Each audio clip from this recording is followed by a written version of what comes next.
the intro. Yeah. Welcome, everyone, to another episode of the Banya. Got myself, Dana Lundquist, with my co-host, Luke Manuel. What's up? And our special guest today is Dean Whitmire. Hey, how's it going? It's a huge honor for me. Oh, man, we're happy to have you, man. Very It's excited to have great. you, man. We're going to have another zombie with us, one of the original crew. So appreciate you coming in. Dean is a BJJ Blue Belt. He is a loving husband, I think motorcycle enthusiast, a off-road camping, marathon running, Jiu-Jitsu savage. So welcome. Thank you. It's Yes, a pleasure indeed. to be here. Yeah, man. Part of that morning crew.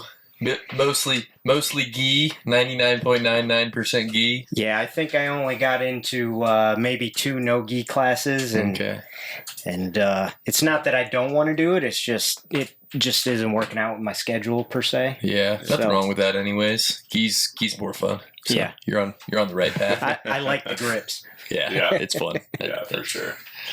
Something about it, man. The whole experience is just a little bit more fun in my own personal eyes, you know? Yeah, I think so too. I mean, there's obviously fun in no-gi, but just the technicality of the grips and having to worry about that, it just adds a whole nother element that it's a little less, less easy, easy to just jump into and gravitate onto. Yep, absolutely. So you've been training for a long time. What's how long you been training for now? It's just over 3 years. So Vinny and Joel and I were talking about it because Joel just had his 3 year, Mm-hmm. and I started at the very end of March. So the end of March was my 3 year mark. So Nice. Boom. Yeah, I just hit my 3 year, May 9th. I perfect. think it was right around the same time as Joel. I remember when he came in the first time. So we might have been the same day. I can't remember. Yeah, I was actually the second Warrior Challenge. Okay. So I came in to visit with Kabe on a Monday, and it was the first Warrior Challenge classes were going on. Uh-huh. And he said, I said, I want to start. And he goes, well, come in on Wednesday. That's our next one. And I was like, well, I got to get my work schedule all wrapped around. And he's like, well, we got another challenge starting out the following Monday. So Mhm. I started a week after, like, Hinton and Jordan. Yeah, Jordan. I'm trying to think of who else. There was, I think Shay was Shay, in the I first think, one. might be the Yeah. only other one that's still from that crew. Yeah, which is cool. It's great to see. I mean, it's sticking with it. It's awesome. Yep. Yeah, So- it's been great. How did you find out about it? Was it Instagram? Yeah, it was Instagram. So it was one of those deals where before my wife and I moved out here, I'd been looking into doing it, and we made the decision to move, and we got out here, and I started looking at places like, I think it's called 12th Street, is like, Oh yeah. Just yeah, as I just close. drove past that one actually Yeah, the yeah. other day, yeah. Yeah. it's just as close as Ares PV is to You're me. probably actually closer to that one. Probably, yeah. Yeah. I think that they recently just had a lot of students leave there, from my understanding. But I don't know what happened. But But yeah, something shook up. So I looked at, pretty much I just Googled every gym that was in the Valley, and I was Uh-huh. trying to see what would fit my schedule. sure. And I needed early mornings, and most of the places, their early morning was like a 7 o'clock class or something like that. Yeah. And then just out of the blue, flipping through Instagram, and the Warrior Challenge thing popped up, and so I Googled them and checked the schedule. I'm like, oh, they got a 6 a.m. Perfect. That'll give me enough time. Yeah. Go to class, go home, get things around for work, and head to work. And the rest is history, I guess you could say. Yeah. So your Google search puts you on the Instagram algorithm, and it popped up for a reel or something to see Kabe's Warrior Challenge message. Well, you could you could say it was the algorithms.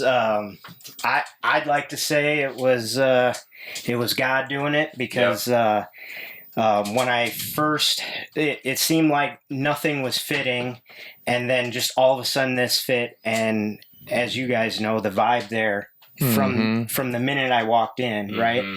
And now that 3 years, and the guys that and gals that friendships that have been formed and that sort of thing. I realized I wasn't put there to necessarily learn jiu-jitsu. I was put there to make friends with these people and build relationships with these people that have the same values as me and that sort of thing. For sure. So I think jiu-jitsu, which started out as the main reason, just became the icing on the cake, if you will. Sure. Right. Yeah. So, I mean, the community that we have is amazing. So you got lucky that well, I guess like you said, not lucky. It was meant to be, that the schedule was what worked out for you, and the place that turned out to be the best community. yep. So, which we're all very thankful for as well. We talk about it ad nauseum here. So, Yeah, it was perfect. I mean, it's 10 minutes from the house. It's the 6 a.m. or now 5:30 a.m. for a couple of days a week, and it's just perfect. So, Yeah, boom. And Vinny was there from the jump, right? He was from the day the school opened. Yeah. So he was already on the coaching staff. I don't know if he was coaching that first week, but the orientation that we had that right beforehand, that Saturday right before, he was there. So I think he could tell you for sure. I think maybe my Warrior Challenge that I was in was like his first. So I think he started like that second week, but I could be wrong about that one. And was Mateus the Tuesday, Wednesday, Thursday, or was there somebody else? I don't remember. So when it started, it was Vinny on Monday and Friday, and Kabe was teaching Wednesday. Okay. And we had, I think, a couple of different people come in and just kind of cover for Kabe every once in a while. Sure. And then I think Mateus came about and started taking over Wednesdays, and then it was probably like 3 months. There was a bunch of us going, we want to have a no-gi morning class, and even I was pushing for that. And then Mateus is like, I can do Tuesdays and Thursdays, and so the no-gi class was born. And those first few classes that I did go to, it was like 3 of us. Yeah. And then now I haven't been to them because I've been sticking to gi, but it looks like when Mateus posts stuff, they're pretty well attended. Yeah, they're decent now. Yeah. So it was even my first year. It was pretty slow. It was like me, Mario, Judy, and like usually 1 or 2 other people max. That was like it for a long time in the no-gi ones, but now I mean it's gotten real good. I mean every time there's a good attendance. It's pretty rare that class is small anymore. Yeah. So it's nice. Well, cool, man. Well, it's a good. Obviously, we all know it's a great gym, and we're happy to have you there. And it's an amazing story that you have to come to jiu-jitsu and just to be the completely transformed person that you are now. So, can you tell us a little bit about that and your journey through starting to do marathons and how that you got into that, and just how you became the savage you are now on the mats? Yeah, so it was back around, I think it was 2011, 2012. So I'm 5'7", and I was weighing in at 317 pounds. I think was the max that I saw on the scale. Wow. And for people that haven't experienced that, I'd look in the mirror and I wouldn't think I was fat. I just felt normal. I felt normal in my body. There was times that you go, holy crap, I'm wearing another size bigger in jeans or whatever. But I ate everything I saw. I was junk food. It just didn't matter, and I wasn't really doing anything. And so, did you like soda? Was soda big? Oh yeah, Okay. I'd probably have 6 or 7 a day. Wow. More than water. Yeah. It'd be nothing for me to, like, Friday night we'd go rent a movie at Blockbuster. For those of you that know what a Blockbuster is, we go to a Blockbuster, rent a couple movies, and then I'd get a couple of Kit Kats and a couple of Reese's and just junk food. And that's after we went out to I don't know, the local restaurant and got, chicken wings and French fries and, just all the crap. It just didn't matter to me. Yeah. And so eventually, like everybody does, or most people do, go to the doctor once a year, got my blood work. And my doctor, who actually was a year ahead of me in high school, and now he's my doctor, said that you're basically one step off the cliff of having diabetes. Oh, wow. And so I'll give you 2 months, and if you don't make some changes and some noticeable changes, I'm going to put you on medication. Yeah. So I did what anybody would do in that situation and not care and just continued on my ways. And then something clicked about a month later, and I got a gym membership to the local YMCA. And this was back in Ohio, right? Yeah, back in Ohio. So the YMCA I went to had a gym area, and then it had the gym overlooked a huge field house that had 2 basketball courts, an indoor soccer, and a track around it. And the track was 9 laps to a mile. So I'm trying ellipticals, I'm doing all this stuff, and I'm not feeling like I get a workout. 20 minutes on the elliptical, and I'm like, this is nothing. And so I decided to just go on the track, and I started jogging, and I got maybe 1/8 of a mile, and I felt like my heart was going to blow out of my chest, and I couldn't breathe. And I was like, man, I felt like I got a workout. So I walked till I could breathe again, and then I jogged and stopped. And so I did that every other day till I got to a mile. Okay. And then 2 miles. And then I got to 3 miles. And this is over, a few months.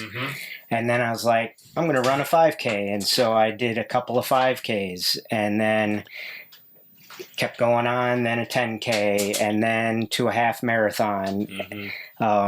And then finally pushed myself to try a full marathon.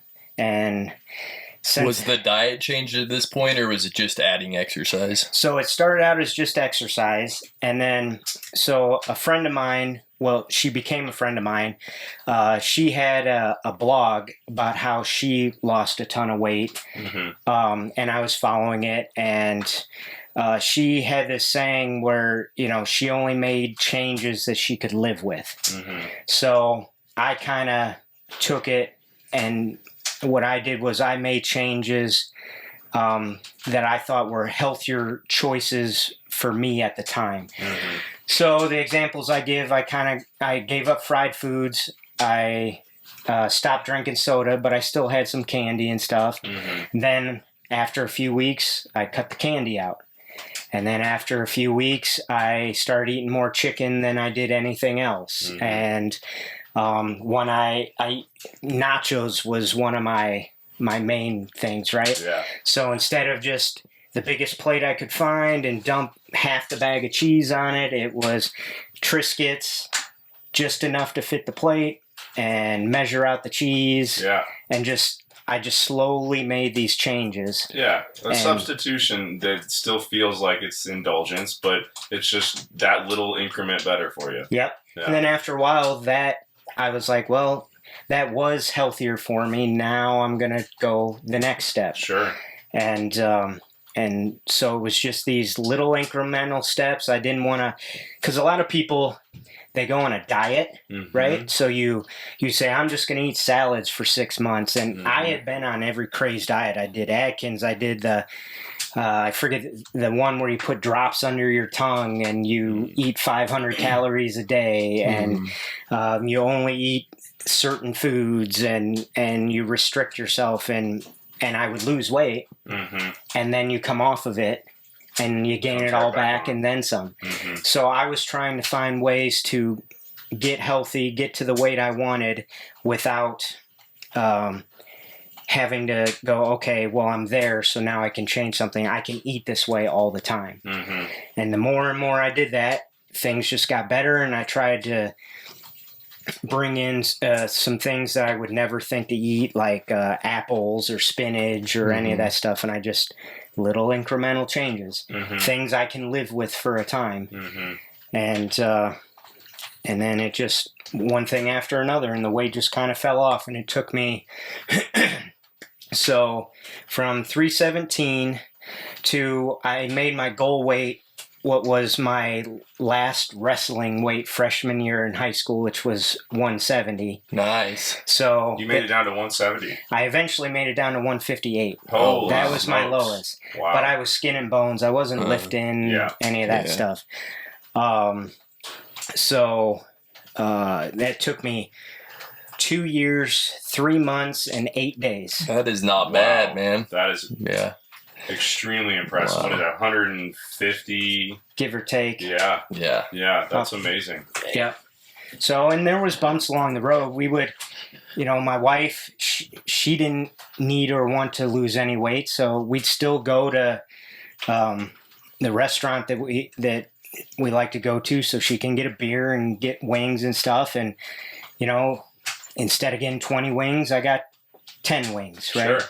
And no fries or whatever. Or she would get the fries and I would take like 5 or 6 fries. So I would call it a cheat meal, but I kept it as chill as I could, right? Absolutely. Well, and like you said, people want to go on this extreme diet, like make a drastic change. That's like going cold turkey when you're a cigarette smoker. It very rarely works. A small subset of people can actually do that.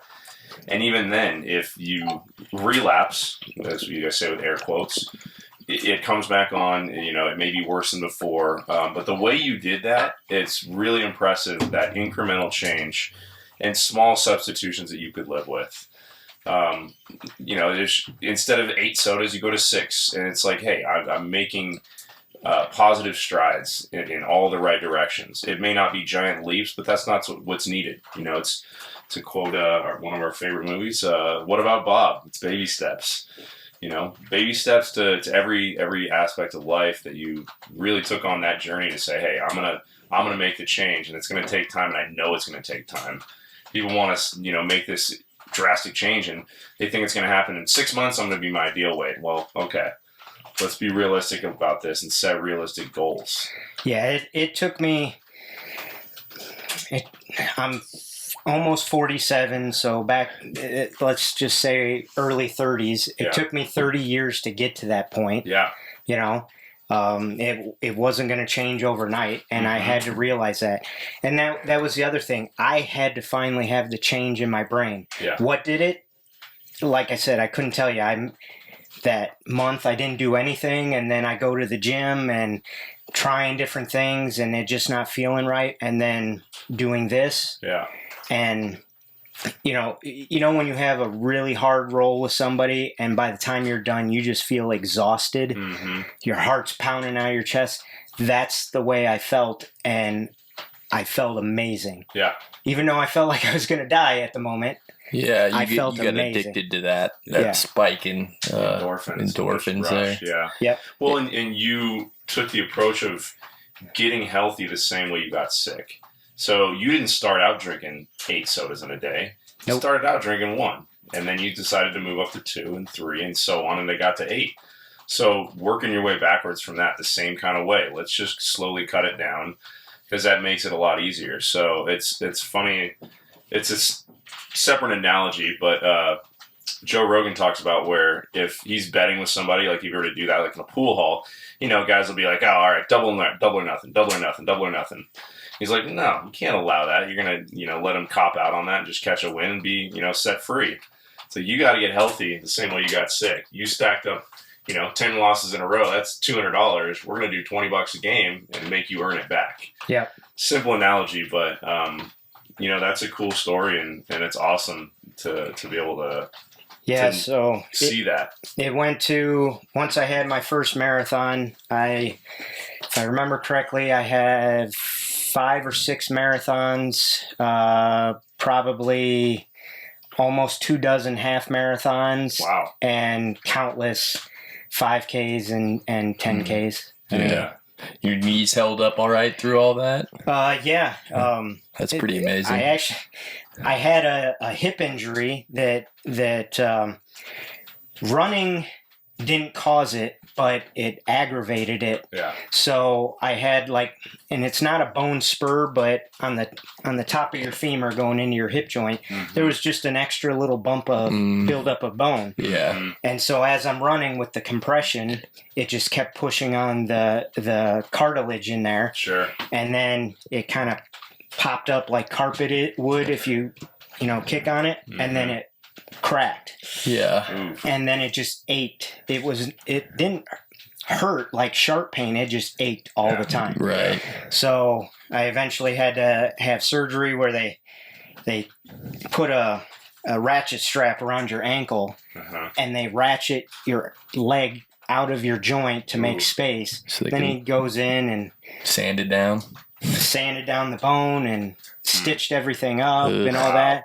Then I was off my feet for 10 days in this machine that would just move my leg back and forth like every few minutes. And then it was crutches, and it was crutches with weight on it, and then a cane, and then I worked myself back. And it was funny, my physical therapist actually put together a marathon relay team and had me join her relay team. So that was kind of like my motivation, my congratulations for getting back kind of thing, my prize, if you will. So that's awesome.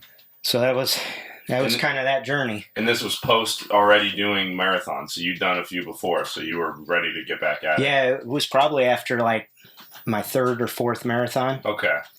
I think what probably did it, I went down, my parents at the time were living in Savannah, and my dad had moved down there for work. And Georgia? Yeah, Savannah, Georgia. That's a cool town. Yeah, there's tons of history down there. And so I went down there, and it was a rock and roll marathon, but they had a special package. You run a 5K. You run the marathon on Saturday. Then on Sunday, you run a 5K immediately followed by a 10K. Okay. And then you got a medal for each one, and then you got a fourth medal for completing the trifecta. All the races. So I think it was just a lot all at one time, and that just kind of probably triggered it. So, but who knows? Yeah. Did you feel, so like I felt this when I've cut something out of my life that, probably isn't good for me, and then like I'll circle back to it at some point, and I just don't really get that enjoyment from it anymore that I used to. Is that a feeling you've gotten from like soda or anything like that was not good for you, that you used to heavily indulge in, but after time of just taking a break from it, going back to it, like soda for me, even if I drink one, I feel terrible. It makes me feel sick. It's even worse now because I researched for a long time and came to becoming a carnivore, or I would say like 99% carnivore. And so pretty much on a normal day, it's water with salt in it. That's my drink. And meat of some kind, butter for fat, those sorts of things. And once I did that and got past about 2 to 4 weeks, my cravings for sugar were gone. Right. Like I don't crave it at all anymore. It doesn't bother me. I think the carnivore thing, because that's kind of when and Dana can probably remember me starting to complain about this, but like I lost like a desire for what most people would consider like cheat day food, you know? Like I just and this was back when I was like with my wife, we were just really focusing on just protein, like high protein intake days. And it kind of just like rewired my brain into I do not have this. It's the cravings that I don't have. Like it doesn't sound appetizing to go to like a culinary dropout and eat a bunch of, fried shit food anymore. Like that to me just is just like, that's going to make my stomach hurt. Like it kind of sucks because I feel like a bitch now where I'm just like, but what it probably really is more like, I've gotten my body used to eating foods that it probably should be eating versus, it was used to processing all this super high processed foods, right? Yeah. Mm-hmm. And I could get away with that. But now if I cheat and I eat some bullshit, I feel it. And it sucks in a way because like it, takes me down a little bit, but it's probably a good thing because it's, We went to, I think it's down the street here, pizza and wine or something like that. Oh, yeah, PV, yeah. PV and wine or whatever. And so they had some ribs there. They weren't that great. And so, but I ordered a little personal pizza as well just to try it. I hadn't had pizza and sorry to say, guys, but the pizza there wasn't all that great. But but I felt horrible for about 2 hours afterwards. Yeah. And then recently, over Christmas, there was this famous donut shop that's near my sister-in-law's and brother-in-law's place. And they got donuts for the kids and everything. And I'm like, no, I'll have one. I haven't had one in probably 5-6 years. Yeah. And I crashed and I felt horrible. And it just reminded me of why I don't eat this crap. Well, and that's a good reminder too. It's like, I'll try this. And you're like being so in tune with your body and how you feel and how things make you feel. It allows you to recognize that. Yep. If you're used to feeling crappy all the time, you don't notice the drastic change because it's just your norm.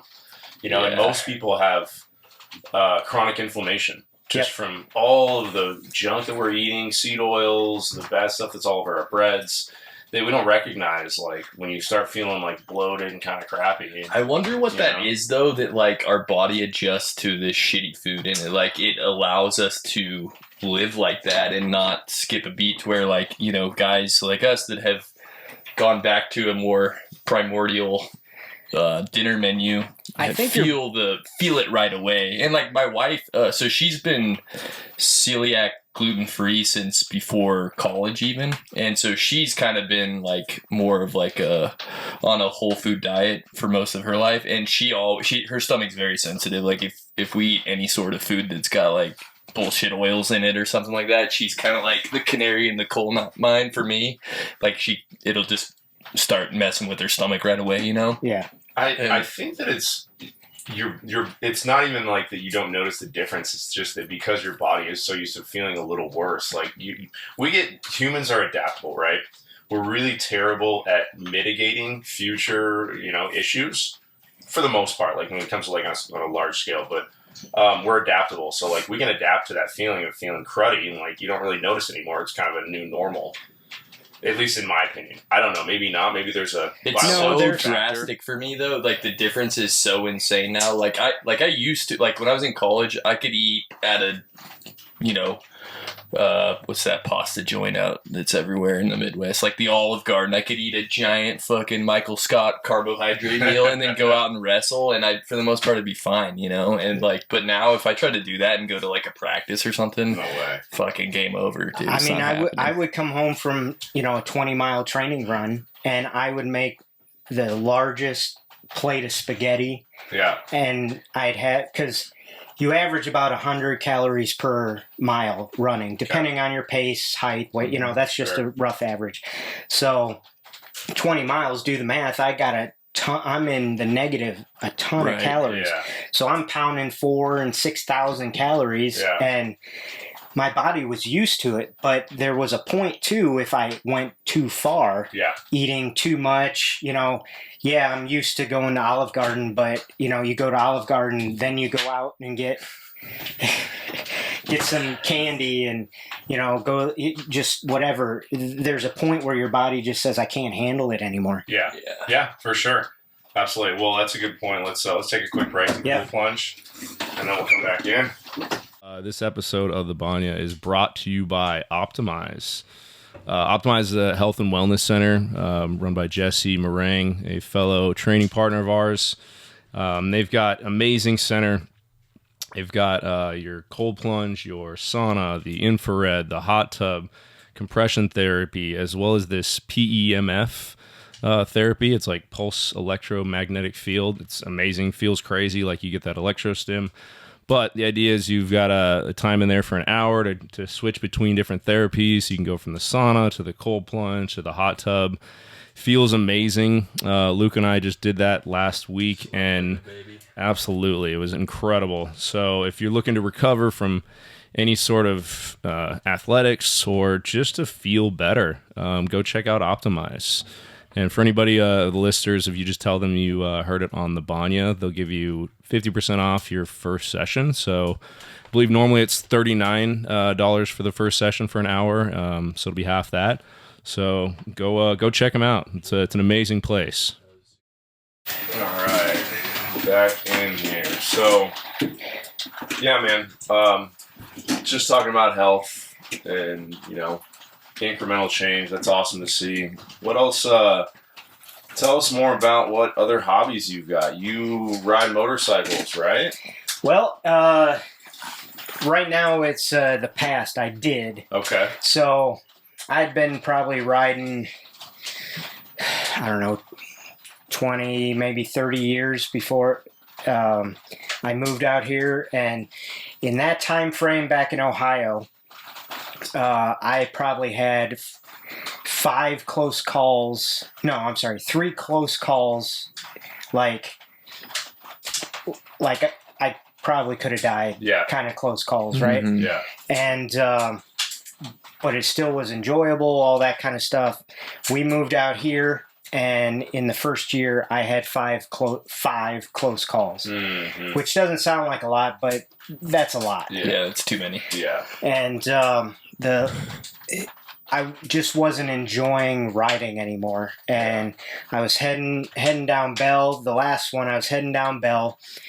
I'm in because you got 3 lanes. I'm in the left lane. Car right next to me in the middle lane, and this guy just comes trying to cross all the lanes, and I had just enough space between his bumper and the car next to me. Mm-hmm. If I swerved too much, I would have plowed into that car. If I didn't swerve, I would have went right over the hood. Mm-hmm. And it just did it in for me. It just wasn't fun anymore. Yeah. So yeah, it's too chaotic here, dude. There's way too many people not paying attention, and it's like I've been smacked on my street right in front of my house hard enough to where if I was on a motorcycle, probably would have been killed. Yeah. Like I got my truck that got T-boned. The dude just ripped out from his driveway, didn't look anything, and I was just cruising at a slow speed. Just like even on these side streets is terrifying. Yeah. It's not like it's not to the point like I'm afraid to ride. I'll go. You give me a bike right now, I'll go ride. Yeah. You say, hey, you want to go run out to California and check out the Bagger Racing League or something like that, I'll hop on a bike and go. It's just, it wasn't fun for me anymore. Yeah. And to do it and to have a bike just sit there and rot because, I'd like to continue my life for a little while longer, at least till I get my black belt, right? Yeah. So... And my wife and I, were changing. We decided to, get out, do more hiking and more camping. Switch the hobbies up. Yeah, switch some things up because, she and I met at a Harley dealership. We both work there. We both have been in the industry. Do you guys work at the same one here? No, so... That's the one out on Hayden, right? Yeah, so the one I work at is Harley Davidson of Scottsdale over on Hayden by the Scottsdale airport. She's out of the business now. She works for an oral surgeon's office. Okay. But she probably spent 10 or 15 years in the industry. I'm at 24 years now. Yeah. Wow. So... So that's, we just decided we've been doing it long enough. Let's switch some things up, try some different things, and enjoy life a different way. And we can always go back. It's not, she didn't want to ride anymore because of the traffic here. It's dangerous enough in car, let alone, Yeah, for sure. Yeah, dude, that was the worst thing I saw here was a lady on the back of her boyfriend's crotch rocket merging from the 10 to the 51, and the guy tried to pass going on the curved over the on-ramp to go onto the 51, and the car went wide like most people do on those ramps and hit him, and they slid. He stayed on the bike, scraped up his back, and she smacked the barrier and then flew about 40 feet off of the ramp and just right on the HOV lane going from the 51 to the 10. Wow. So she dropped down that stack after kind of like hitting that ramp. She's probably dead then. This is right in front of me. And then she right over the edge. It's horrible, dude. Yeah. Her helmet and her backpack flew all the way across to the other side of the freeway.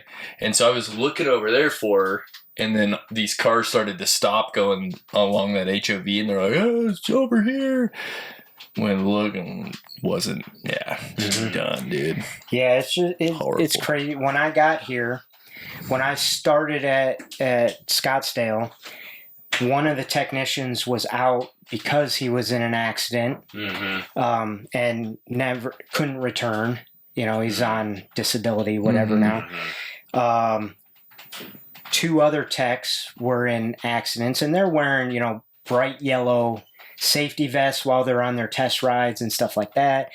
Over on Bell, as I'm leaving my place, turning on to Bell was shut down because a lady was killed on her motorcycle right there. I mean, it's just people. Constant, yeah. People just don't pay attention. They've got their own agendas where they need to go. Yeah. And then, on top of it, the cell phones. I mean... Oh, yeah. That's probably the biggest change over the last decade. Just every single person's got a computer attached to them. I was heading up the 101, and I look over, and there's a lady in the HOV lane steering with her knee, texting on her phone with 2 kids in the back seat that probably couldn't have been over... I'd say if they were over 8 years old, I'd be surprised. Yeah. You know what I mean? Yeah. It's just and the car's doing this the whole time. Yeah. How do you, I don't get it. I'm super excited. I use the dorky Bluetooth thing with the thing that comes down when I'm driving the semi trucks at work, but I'm getting those glasses Vinny got. Oh, so I can just boop. Oh yeah, nice. To just answer with my voice. Yep. That'll be an even better situation. Yeah, I offer those to all of our drivers. Only like 3 or 4. Some of my guys are older and like they don't even really use their phones that much. It's hard to get a hold of them, which is good. But the younger guys have those like boop ones. Yeah.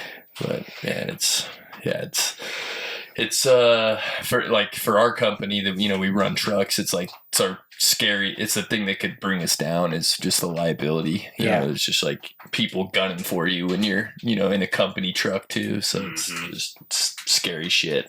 Yep. It's the thing that keeps me up at night. So camping.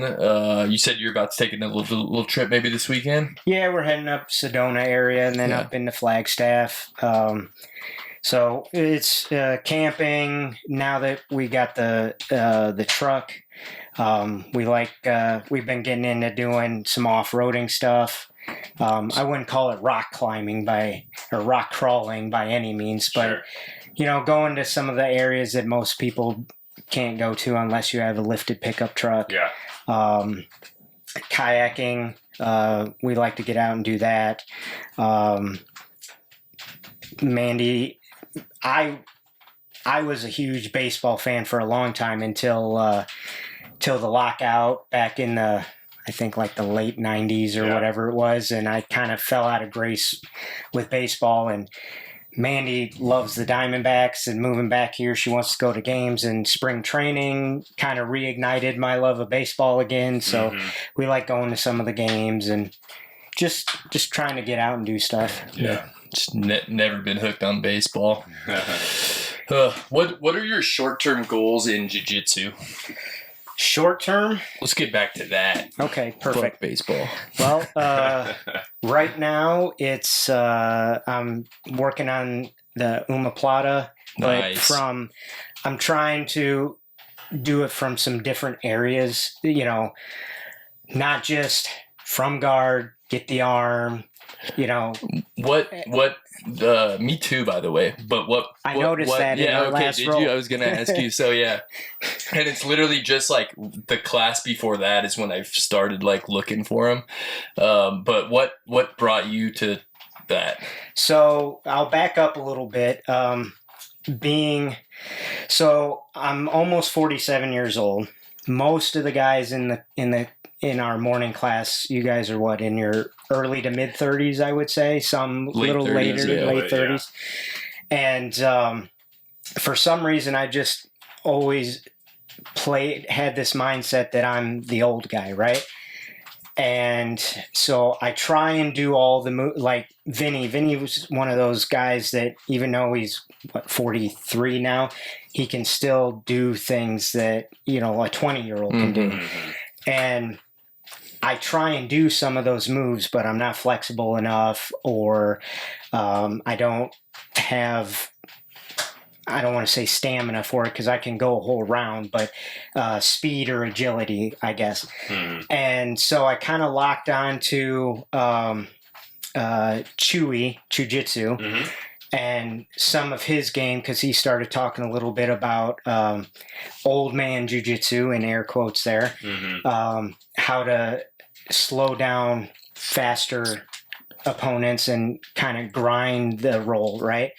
And then I found Bernardo. Bernardo for you. Absolutely. So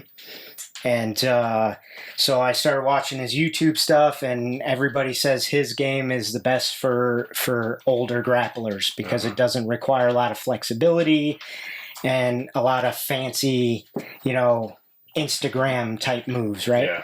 Yeah.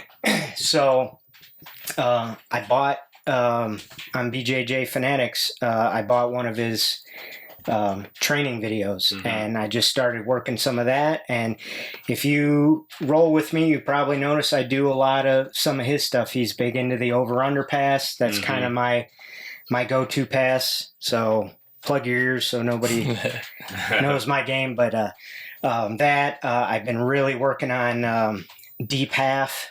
Yeah. Deep half is really kind of come into my wheelhouse. Yeah, you did that to me yesterday morning. Yeah. it just kind of, to me, you know, it feels right. Like I look at certain people and you can just kind of see their game developing versus just today I'm trying this, tomorrow I'm trying that kind of thing. And that's kind of where my game's been going. And then I got a couple more of his videos, and one of his favorite attacks is the omoplata, and nice. I picked up his omoplata video, and it goes over the stuff from guard, but it also goes over getting it from half guard and getting it from side control and getting it from mount, and just 100 different ways of doing it. Nice. So I've just been kind of working through that a little bit, seeing where things fit into my wheelhouse. So yeah, nice. Heck yeah. Well, you know, locally, I heard this the other day, and that's what made me start chasing it. I haven't like looked at any technique or anything like that. I literally was just like, I'm just gonna start trying to catch it places. So I want to look like at what the setups look like from all these different positions. But Kashino is super well known for being an omoplata guy. Nice. And when I heard that, I was like, oh shit, you know, I mean, because he's obviously one of the best guys in Arizona. Yeah. And for some reason, I don't know why, it was just one of those moves that it's just like, I was like, I'm never gonna get that move. Like, you know, I just kind of wrote it off for some reason. But I've done that with other moves that since like triangles. I wrote those off once upon a time too. Like I was having a hard time. Hips were kind of tight, that kind of stuff, and then like just started flowing into it, you know. So circling back on some stuff that I previously had kind of decided weren't going to happen. Just changes, Yeah. Well, and especially if you're going for triangles or arm bars, omoplata is the Right third in that trifecta.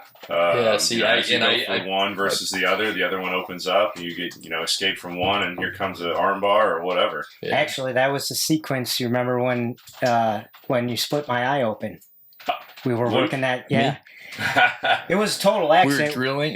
We were doing the arm bar to triangle to omoplata to roll out. Oh, okay. So I rolled out, and then you turned and came on top, and my head's against the mat, right? And you turned, and your elbow just caught me. So it didn't get to my knee. Yeah, there. I remember that happening. I just didn't remember how it happened, but that makes sense now. It was my the two moves that I thought I would never be able to hit.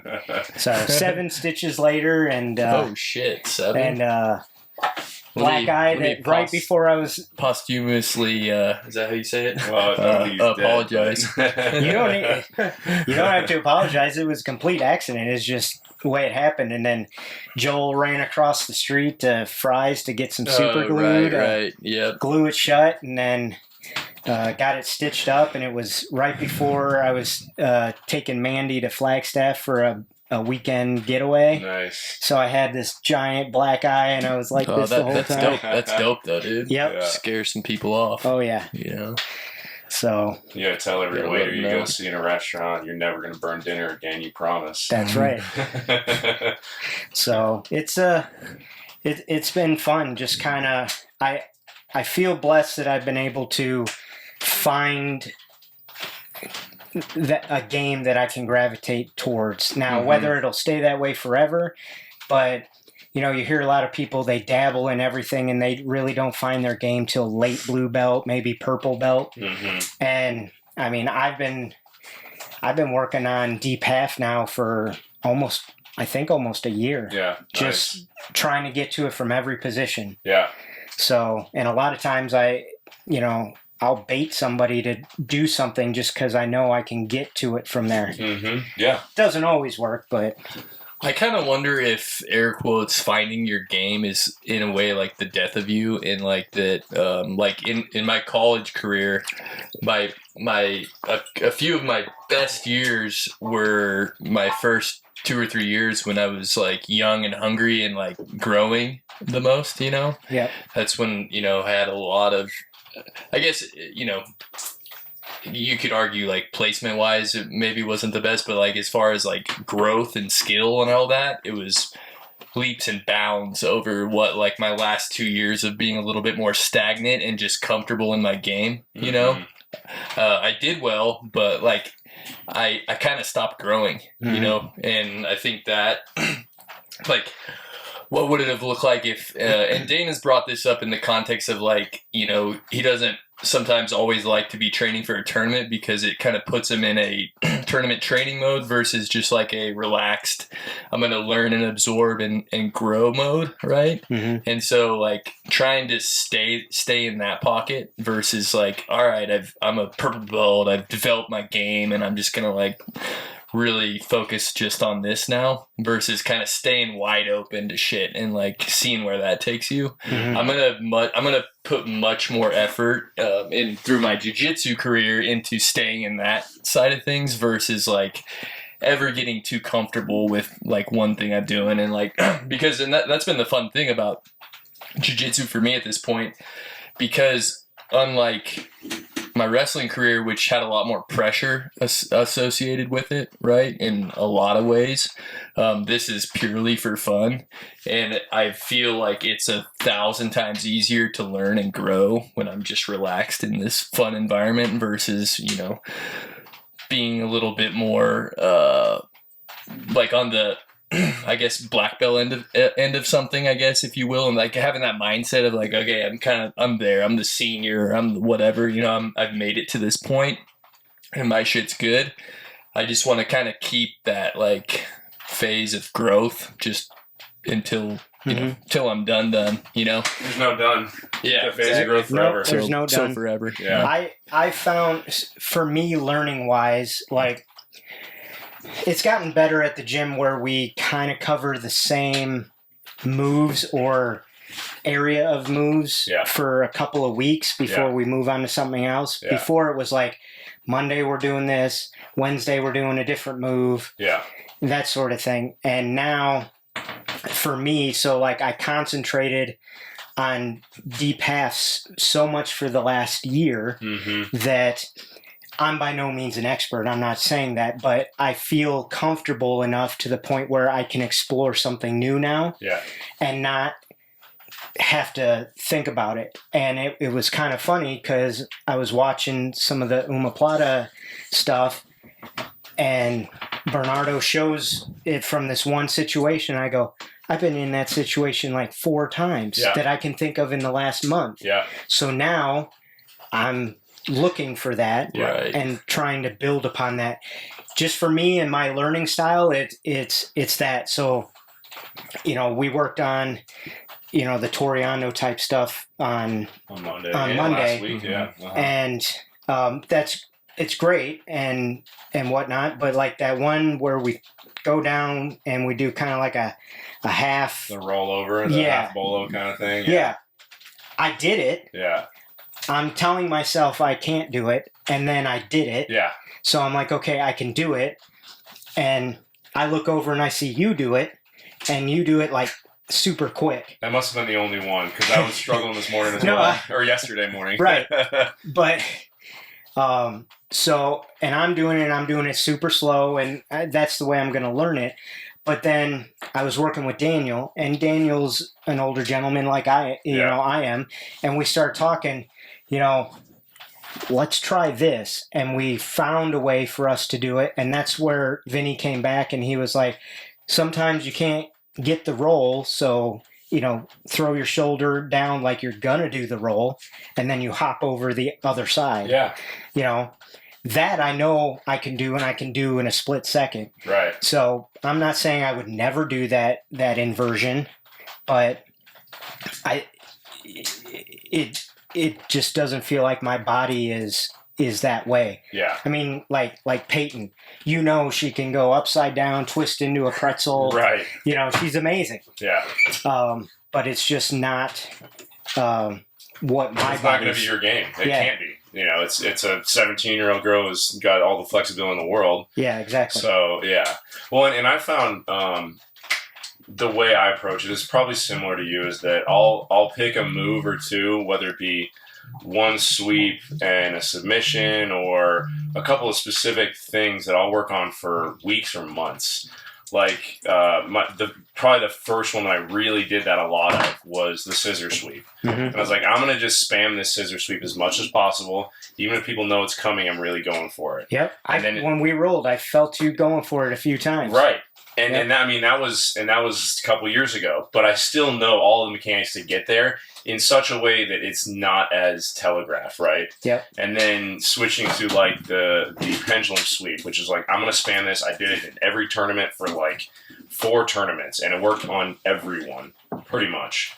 That was between like the end of white belt to beginning of blue belt. And then recently, it's been the shoulder crunch sweep, just to perfect it. Because I know once I get it down, I can set that aside and not think about it. And then if the opportunity arises, I'll see it, it's there, I'll be able to do it and not have to think about it. And you know, that's not to say that trying to be flexible with everything and try the move of the day, you know, every day, which I try and do anyways. Like whatever the move of the day is, try that at least once in your rolls. And that's for everybody to hear. Try it in every roll. If you got 3 or 4 rolls, try the move of the day. Really actively try and make it happen. But have your own moves you're working on that either your partners know about or they don't know about, and you're going to work on it anyways. And then talk about like, you know, I'll have somebody ask me like, hey, how did you do that? Because I try and do it and it doesn't work. And it's like, well, I've found this way where like with the shoulder crunch, like point the elbow up, pinch your head, that keeps the arm locked in. And then from there you can work on other things, the little aspects of it that I've just like slowly been building on to get better and better at it. It's getting down the mechanics to the point where you're not thinking about it. And then you can start working on something else. And then as time goes on, you get those, you know, you'll roll with say Kabe or one of the other black belts. And when you're done, they'll be like, I saw what you did there. If you tweak this just a little bit, right? And then you don't have much to change. You just have just a little thing to change versus having to redo a whole move at that point. Yeah, exactly. So find your, whatever it is, find your technique. That's the idea, and if it works for you to pick one and spam it for a month or 2 or 3 or whatever until you get it down pat, great. If it works to, do some other way, like whatever works best for you, but explore that is probably the best advice I could say, is explore the different ways to learn and really be cognizant of how you're learning it. Yeah, it's been fun, like using the over-under, for example.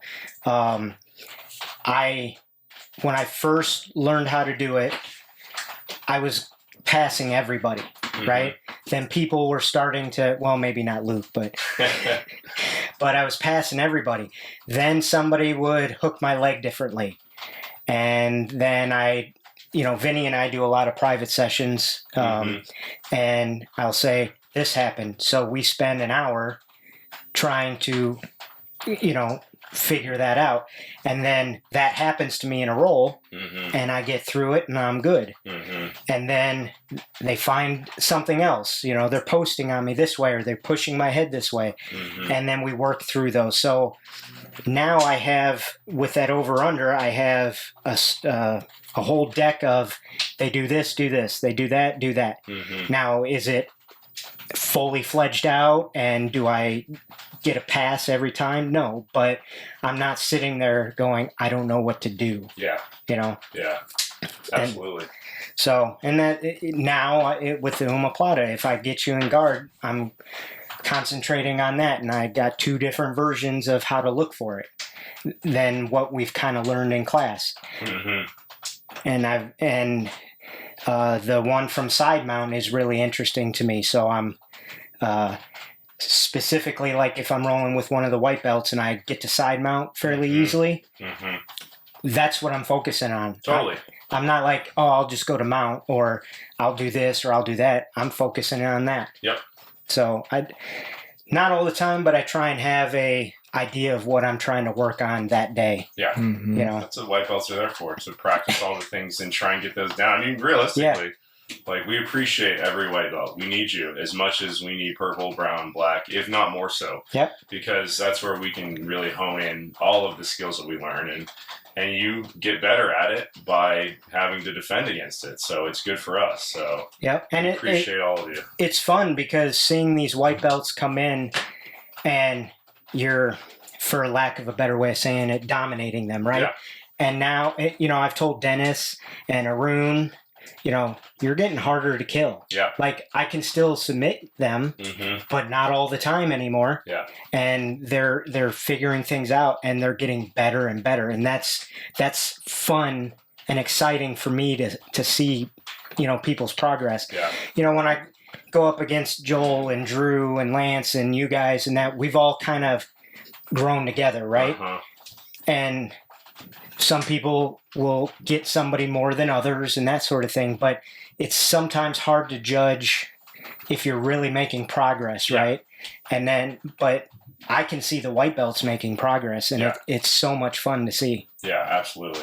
Yeah, hey man, yeah, it's been super cool, and like somebody fresh like Babin walks in, and you can see like Arun and those guys jumping in on Sean, and it's blatantly obvious, at this point how much everybody's improved. Yes, it's crazy. Yeah, it's great. Oh, yeah, we're doing it. All right. Well, Dean, what's your biggest fear? What scares you? I probably have a lot of them, but drowning. Drowning? Drowning. Wow. Okay. That's very specific. Did you almost drown once? No. No? I have a fear of not being able to breathe like that. Okay. I have some anxiety, So it goes into jiu-jitsu too then a little bit? Yeah, at the beginning it bugged me a little bit, and then it's to the point now where I can handle it for the most part. I don't freak out that much.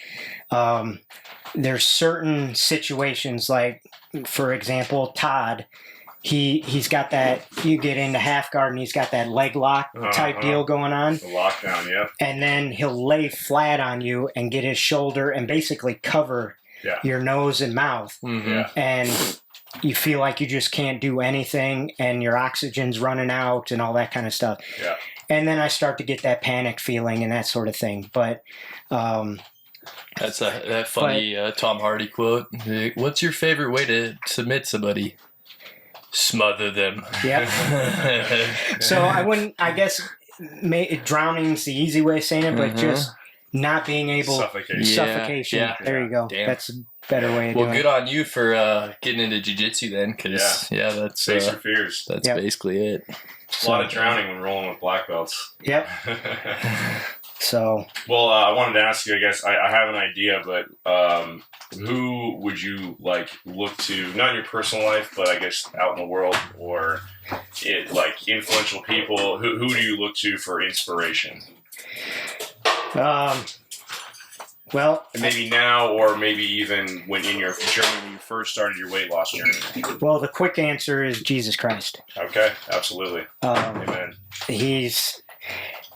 I've been quote unquote Christian my whole life. I was raised going to church and catechism through Lutheran church and all that stuff, but I don't think I was ever really had a relationship with him. And about a year before we decided to move here, so about 5 years ago, it's just been I feel like a little bit more and a little bit more. He's saying, hey, you need to talk to me, you need to look into me, you need to turn to me, those sorts of things. So that's my inspiration. And then what I think he has provided for me is some incredible podcasts of people I listen to. Kyle Thompson from Undaunted Life is amazing. Sean Ryan's podcast and some of the guests he brings on. I by no means think that I'm on par with special operators and Navy SEALs and things like that physically or even mentally, but the stories that they tell and the things that they've gone through gives me inspiration and the realization that, the piddly crap that I deal with that I think are just torturous things aren't really that bad. It gives you perspective. Yeah. I just finished a book about Christians overseas that were being persecuted. And this lady was beaten every day for her to renounce her faith, and she was forced to put her hands through the cell door, and they would beat her hands with a lead pipe, and her hands are all mangled and all that kind of stuff. And it's just like the guy cutting me off in traffic means nothing. The person that calls me an a-hole because his part didn't arrive on time, because UPS had weather issues or whatever it may be, or somebody made a mistake, just it doesn't matter. And that's kind of the focus. And I think lastly, all the everybody at our gym, but mostly the zombies, because I'm with them. I think I can count on one hand how many night classes I've been to. But I'm one of those nerds that map out everything, and I'm at 441 jiu-jitsu oriented classes, private sessions, open mats, tournaments, whatever, right? Amazing. And where was I going with that? Inspiration. So the majority of that is with the zombies, and the quality of people that are in our morning class. It's really great. It's amazing. It's just good, genuine human beings, every single one of them. I mean, yesterday, Joel and Vinny and I were there for almost 2 hours after class talking, and probably 10 minutes of it was jiu-jitsu related. The rest was things going on in our lives and how can we help each other and just working through our stuff. And even though I go to church, I feel more fellowship through, these guys than I do anybody else. Or anywhere else. So special bond for sure. Absolutely. I mean, when you try and choke each other out and then you can shake hands and hug each other afterwards, it's something special. Yeah, it is. So, well, I mean, I can't think of a better way to finish this podcast off. So let's hit those rocks with some water. Let's steam it out, and maybe we just go off in some silence here. All right, I heard about this. Everybody says it's a good torture. It is. Full thing. Let's get it all over those rocks. Spread it around. It's gonna be a good one. Whew. Here it comes. Oh man! You can feel it on the cauliflower ear. That's intense. Breathe in slow.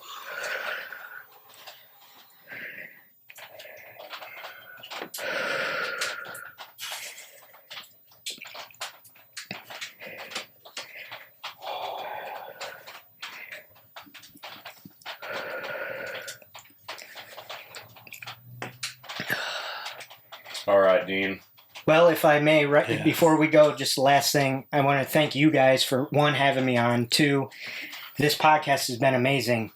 Like I said, I haven't been to a lot of the night classes, and I've gotten to learn things about the night people. Nice. And learn things about the zombies that I may not have known. And, it's just been incredible to listen to, and what you guys are doing is amazing. I can't thank you enough for having me. I mean, we didn't get to it, but I listened to Steve's podcast, and now I'm working with him, Boom. Doing strength training and sandbag training and stuff that I needed help with. So, well, on that note, I was thinking about this earlier. To anybody listening, I'm going to offer up some words from Dean, because I'm sure as such a good human he is, he would be happy to talk to anybody who is struggling with, whether it be, trying to stay in shape, diet, eating right. He's done it the right way, as we talked about earlier. You got to get healthy the same way you got sick. So he's got some methods that clearly have worked. So if anybody's listening and wants to talk to Dean just for some inspiration or just to have a sounding board, I'm sure you'd be happy to speak with anybody. So. Absolutely. I'm here for anybody, anytime, anywhere. Boom. Well, You're a beautiful human being, brother. Appreciate Look forward you, to seeing you fellas. there tomorrow morning. Absolutely. See you in the morning. All right. On the next episode, everybody. Thank you very much. Thank you. Peace.